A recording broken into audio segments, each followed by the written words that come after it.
inilah untuk sampai nggak lama dulu.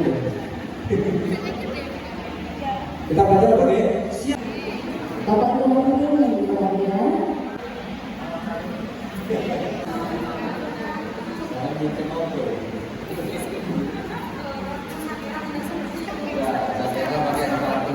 Raga-raga Nita. Ya, guru BK selalu bersatu.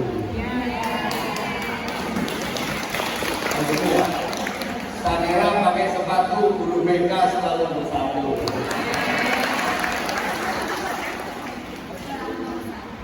Selalu bersatu, selalu bersatu.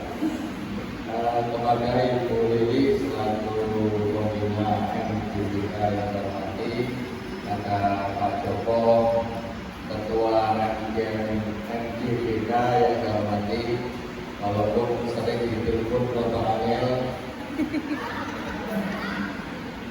Ya, jadi kalau jadi dulu ketua MGMP artinya harus on 24 jam. Karena di mainan anaknya itu ya. Apalagi kepala sekolah, apalagi pembina SD. Kalau dulu ya selalu always dan tidak pernah. Jadi kepada Bapak Ibu Guru MGBK yang saya hormati, bersyukur kepada Allah SWT bahwa pagi hari ini kita masih ditambah sehat walafiat dan semoga barokah pada kita semua. Mohon maaf saya seperti upacara pagi tadi hari jadi Banyuwangi yang ke-253.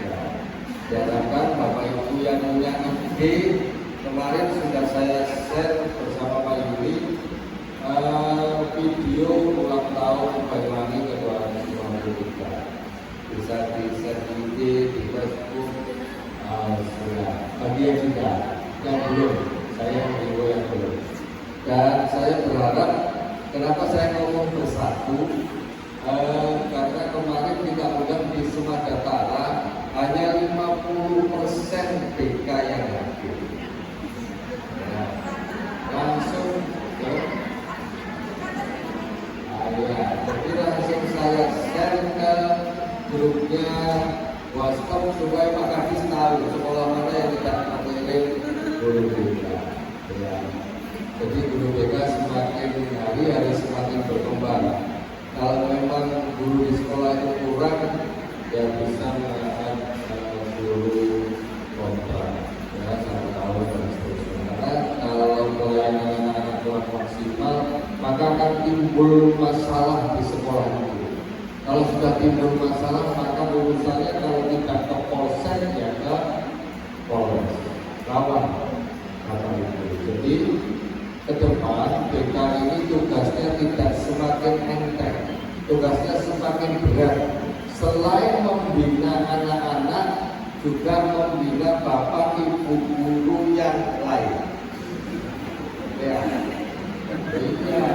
kita itu membumikan BK dan membekakan bumi. Itu tahun depan itu slogannya membumikan BK dan membekakan bumi. Jadi bumi yang kita pecah itu aja harus bernuansa BK. Jadi maksud saya, guru-guru yang lain nanti Bu Lili membuat semacam buku panduan atau buku saku bagi BK, di mana setiap sekolah mengadakan IHT yang diikuti oleh semua guru, tidak hanya guru BK. Jadi guru BK sebagai narasumber harus juga have to harus. Maka guru BK harus memberikan apa-apa yang sudah didapat, baik psikologinya maupun materi di dalam PPKN itu sendiri. Bagaimana menghadapi anak, jangan sampai terjadi seperti di sekolah ini, guru itu nempelin 3 anak sekaligus. Wah, kenapa? Karena anak ini loncat takut. Kenapa kok dia loncat pagar? Karena di sekolahnya tidak ada olahraga loncat tinggi. Dia sudah belajar. Coba guru olahraganya aktif, dikasih loncat tinggi. Jangan loncat tinggi. Gak usah ikut pelajaran, ikut loncat tinggi terus. Wes kesel kan ikut pelajaran. Ya, mau masuk lagi. Sampai di temboknya ada kursinya. Iya betul. Iya apa? Ngangoni guru BKT. Jadi anak-anak ini sebetulnya kreatif. Kenapa kreatif? Dia bolos saja direwangi bawa kursi dari kelas.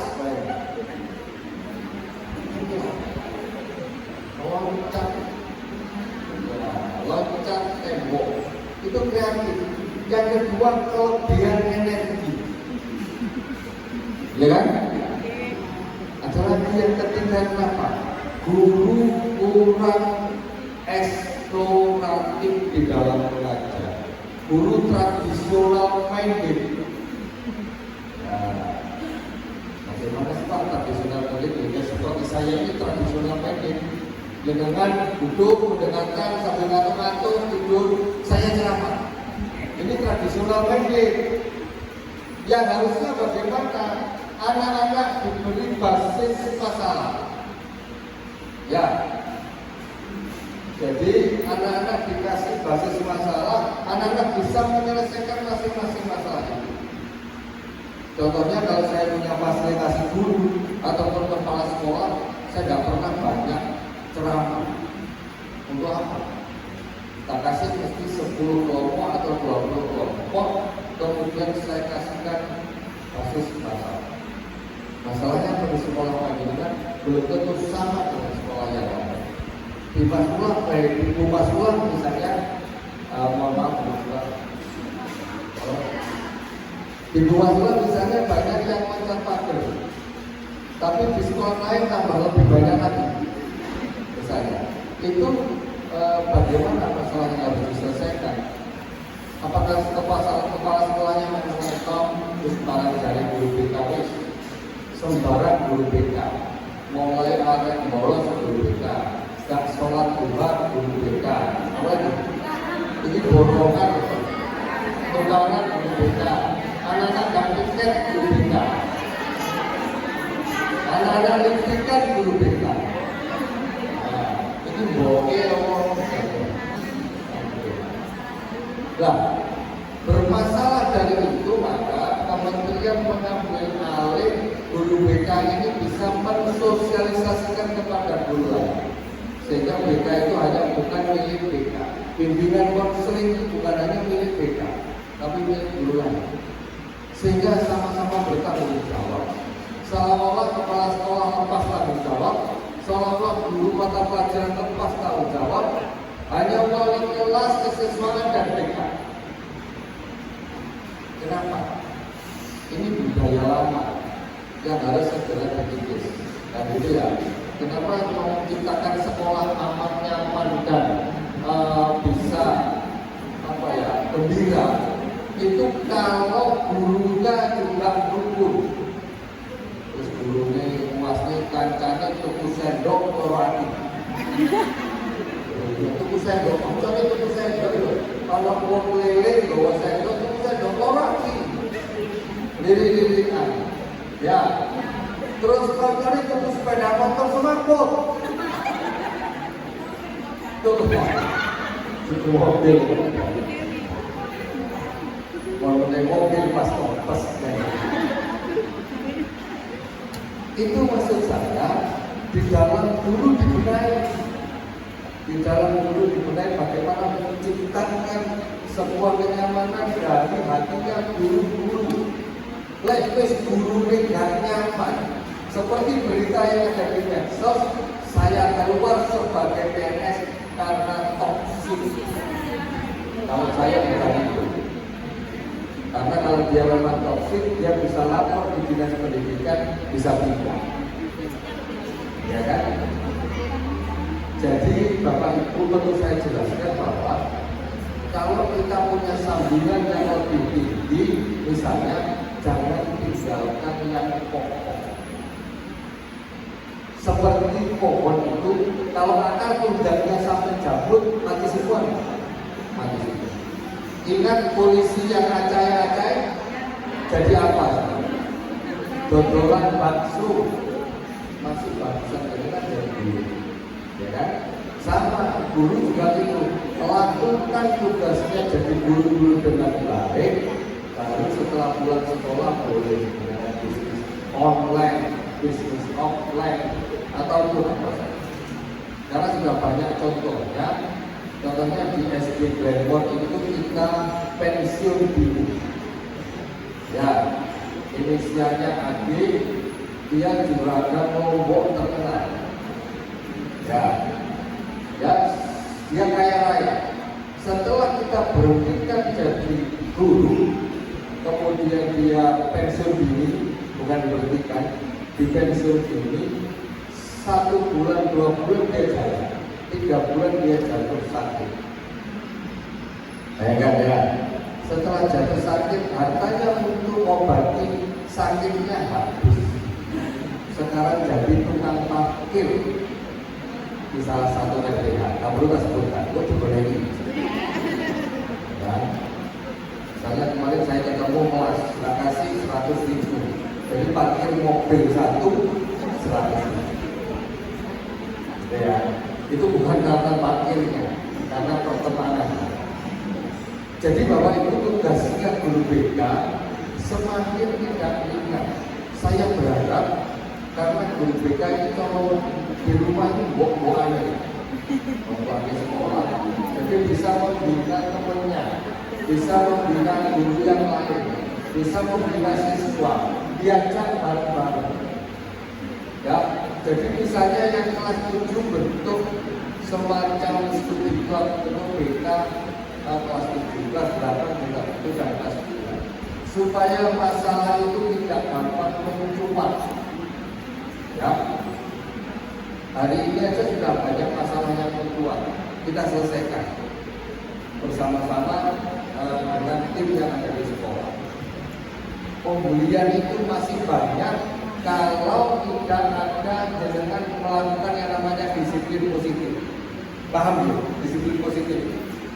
Jadi disiplin positif ini kalau diterapkan di semua lini di sekolah, baik siswanya maupun orang tua mengetahui bagaimana disiplin positif itu disosialisasikan. Sehingga orang tua juga tahu jangan sampai saya naik diri. Kadang fitnah ini muncul di saat anak-anak sudah mulai ngerti medsos dan menggarap dunia. Apakah ada? Ada. Di SMP atau SMP. Jadi gurunya itu dibully oleh siswanya. Video itu diberikan kepada salah satu orang, akhirnya nyebar. Setelah kita selidiki sampai detail, ternyata itu fitnah.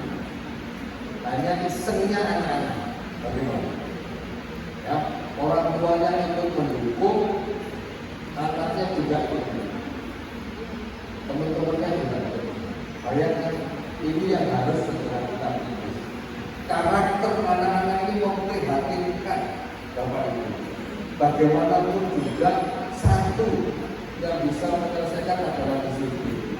Jangan dibiarkan anak-anak kita di sekolah. Yang penting disiplin positif.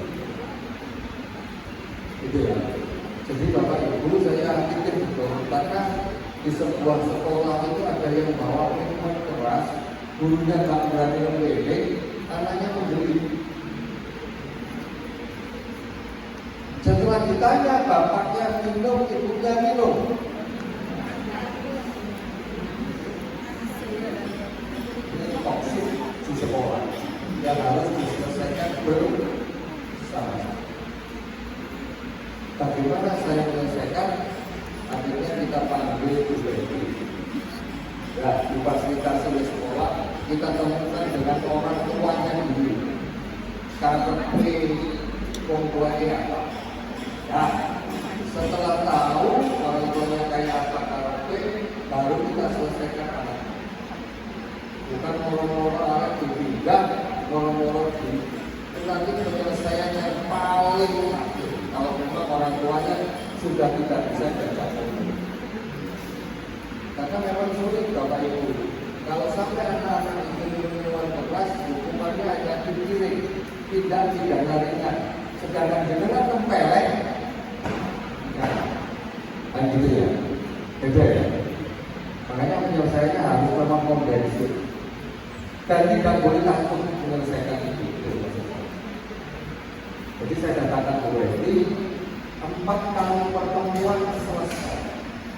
Ternyata orang tuanya akhirnya bisa memahami bagaimana keadaan di sekolah, bagaimana anaknya dan masa depan. Yang berikutnya saya titip, kalau anak-anak belum waktunya, jangan sampai dia datang. Ya, Pak Trimo juga datang. Dewa Trimo. Dulu saya ke SMP 2 SMP. Karena nggak dapat job pindah ke SMP 1 dari yang lebih besar. Ya, saya titip ada sebuah sekolah yang mengadakan lomba modifikasi sepeda motor. Akhirnya apa? Setelah modifikasi motor itu terjadi, anak-anak tiap berangkat sekolah pakai knalpot blok. Saya nggak mau cerita soal mana, sinkroso segera tobat. Ya, jadi anak-anak belum waktunya pakai sepeda motor, belum waktunya. Anak SMP ini bilang belum waktunya. Apa ada kejadian aja? Minggu kemarin anak SMP nabrak orang meninggal dunia. Ayo, segera diselesaikan. Tak perlu lanjutkan SMP aja. Sumpah itu masuk di saya. Boncengan 2, karena tidak bisa menguasai setir, akhirnya nabrak orang meninggal. Gak perlu kejadiannya di mana. Boleh-boleh ketemu dari Pak Cici.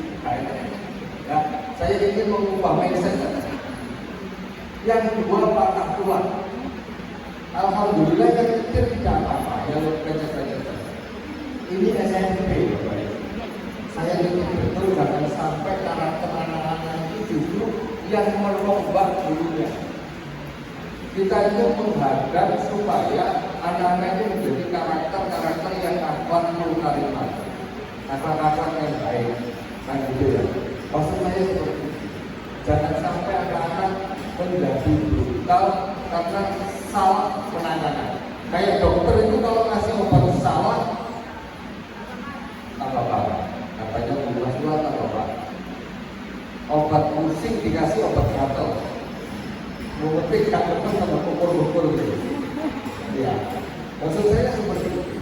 Jadi Bapak Ibu di sekolah bukan berarti protektif terhadap anak-anak, tetapi dengan bersatunya Bapak Ibu guru di sekolah untuk opini anak-anak, bahwa insya Allah tidak ada anak-anak yang bermasalah. Saya pastikan. Ya, alhamdulillah, terima kasih. Tahun kemarin kasusnya guru itu 25, sekarang tinggal 5.